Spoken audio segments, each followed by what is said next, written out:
Јас во неколку наврати во минатото сум кажал дека таков тип на девијантно однесување нема да се толерира. И откако претходно имаше дојави за таков тип на девијантно однесување, се случи таа акција и од овој момент па натаму, нели, случајот е во рацете на обвинителството, судовите и така натаму.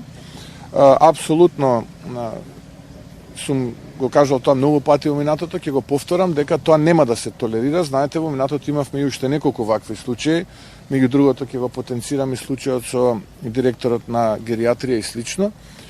И ги повикувам сите граѓани, бизнис заедници и останатите засегнати, доколку се жртва на ваков тип на однесување на било кој, да го пријават.